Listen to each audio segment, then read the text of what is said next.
Alright, what is up guys, NA4 here and welcome back to yet another movie review, and today we're going to be talking about Fast X.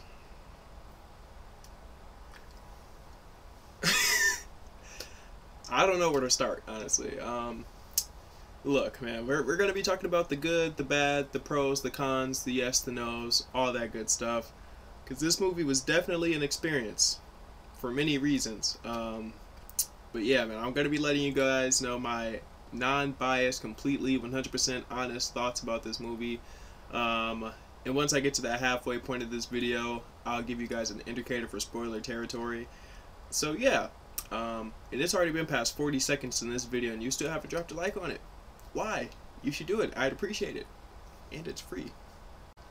Look, dude, all jokes aside, I'm not even trying to be funny. There were about 2 instances in this movie where I genuinely did consider walking out. My cousin and I, we just looked at each other and we were just like, wow, like this isn't even fun. Like, I'm actually kind of just disrespecting myself just by sitting here. And it's weird because a lot of us say, Vin Diesel, stop. We don't need any more Fast and Furious movies, but yet we still go out to watch them. Why? I don't know. I genuinely don't know. Maybe the trailers are good, then we get the final product and it's like, wow. But look, I'll start off with the good first, okay? The things I enjoyed about the movie. I do like that the movie is connected to Fast 5, one of the better Fast and Furious films. That was a good thing, and I think they are aware of that. They knew Fast 5 was a hit. They knew the critics liked it, the fans liked it, so they're like, okay, that worked. So let's try to do it again. Let's try to capitalize on that. I can respect that idea. Well, like, along with the flashback scenes with Paul Walker in them and stuff like that, that was a welcomed addition. Another thing I appreciated and liked about this movie was the villain. If you're in a good movie, not necessarily this one, you need a good villain. You need a compelling villain, and Jason Momoa as Dante Reyes, he does a great job. Very comedic, very funny, very menacing.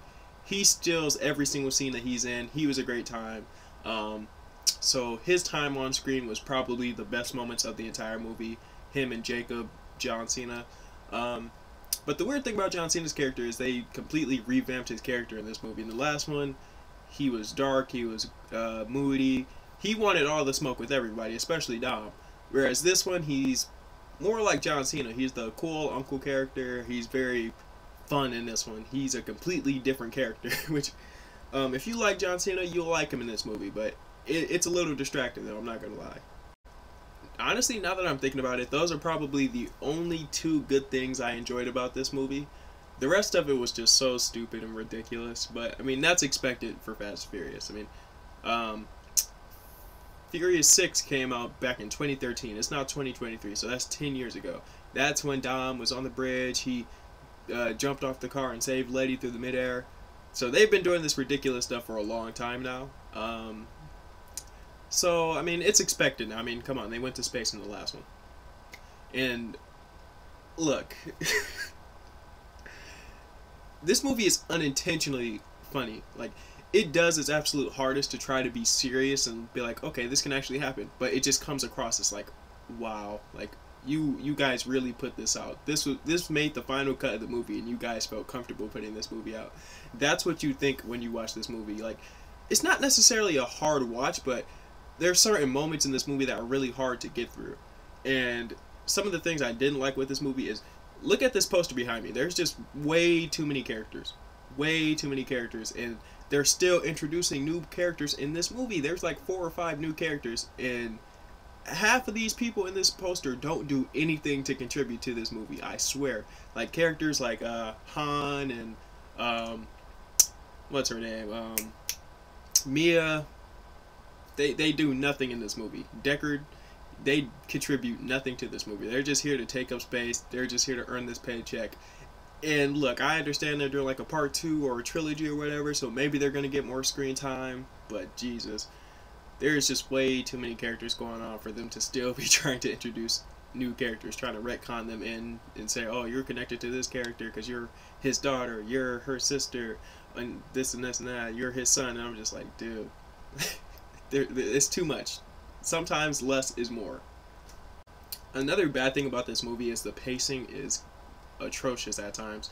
Like, I swear, you're in like a new location like every 10 minutes, and they have to put like these like text on the screen so you know where you are, and they do that a lot throughout this movie, and it doesn't really work. You know, it's a little distracting because your brain is basically trying to keep up with like, wait, where are we now? Wait, why are we going here? What's at this location? And it's very distracting because like that title card, it shows up like 10 minutes every single time, and it's like, dude. And that's part of the reason I said there's just way too many characters for them to try to be juggle all of this stuff at once. And with things like Captain America Civil War, it worked, you know, because you're like, okay, when we see this text on the screen, they're there for a period of time, so you know exactly where you are, you know what's the situation on in this location. And this movie attempts to do that, but it doesn't do it well. But look, if you can turn this movie into like a drinking game or something, this might be the best movie of all time. Whenever they say family, or whenever something stupid or ridiculous happens, just take a shot. Then this movie would be great. But just from a viewing standpoint, as an audience member, it was just like, wow. Like, they really put this one out. And the thing is, I really want to like this movie, but it's just hard to defend the movies when they do stuff like this. And you know, that's why a lot of people are just like, you know, I haven't watched a Fast and Furious movie since the 4th one. I ain't watched one since Tokyo Drift. And I'm kind of getting to that mindset. I probably should have stopped a while ago, but the trailers they're entertaining. They get you railed in, and that's how it works. I keep saying I'm done with the movies. I keep saying these are ridiculous, they're stupid, but I still keep watching them. So, what do you know? Another downside for this movie. Man, there's just a few I can choose from. Look, man, we're getting into spoiler territory, okay? I probably already said something that was a spoiler or whatever, but I'm going into it now. But look, Vin Diesel, look, I don't know if you really think these things are possible, or if you're just really insecure about your strength in real life, but dude, he really wrote himself to be able to lift a car with one arm in this movie. Like, really, like, he literally lifted up a car with one arm with little to no effort. And that's not even the worst part, dude. Like, oh my god. Like, this movie really hurts. It hurts. But somehow you still end up somewhat liking it. It has that charm to it, but I don't know, man. Like, it's definitely not the best Fast and Furious movie, but it's not the worst one I've seen. There are some elements in it that I like when Dom and oh man, what's his name? Dante, sorry, like when they have like their race in Rio, that's an entertaining scene, you know. It does have some key moments in it that I'd be like, okay, that's actually pretty cool, okay, that's fun. But then it starts to lose its reality and stuff like that, and it's just like, oh god, come on. Like I said, like a lot of these characters have like nothing to do in this movie. A lot of these characters just could have sat this one out. It feels like they're literally just here just for the paycheck. And these movies really just fell off, man.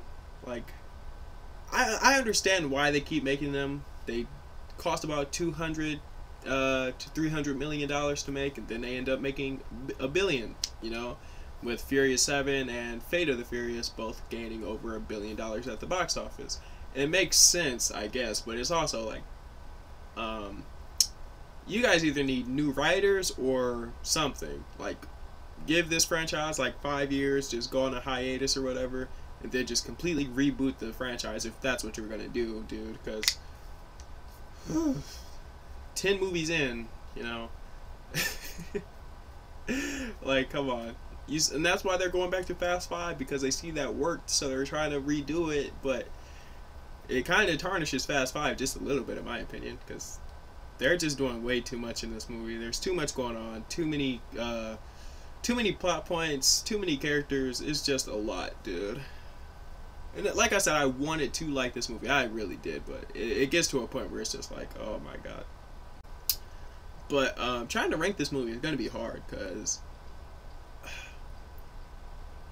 it's not the worst thing I've ever seen, but it's not a good movie.